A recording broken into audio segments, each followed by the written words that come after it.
Good morning. I had a weird dream a few nights ago. I want to tell you about it.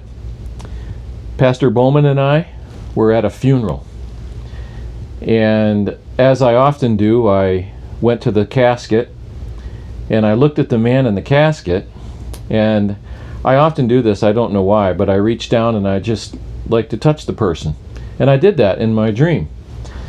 And as I touched this person who was in the casket and looked at his face, he opened his eyes.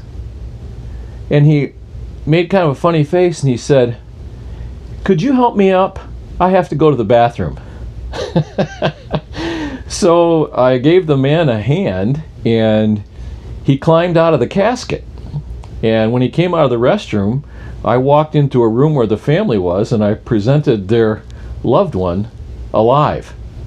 Now, I didn't think in the dream that it was a miracle that I had accomplished, but it sure did seem weird. And I said to Pastor Bowman, "Well, I guess we can leave now. There's no funeral going to take place here."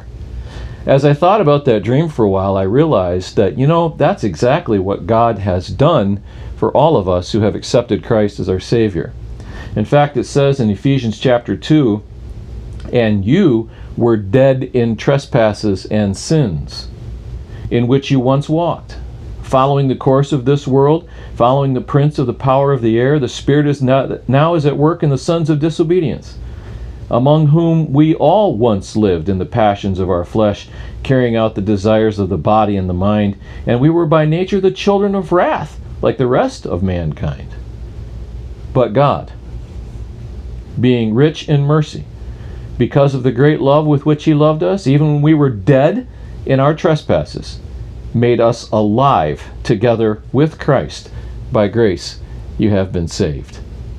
We have been delivered through Christ from death to life.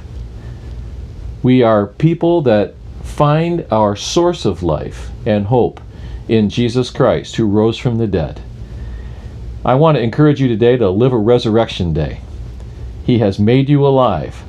Live like it. I'll see you tomorrow.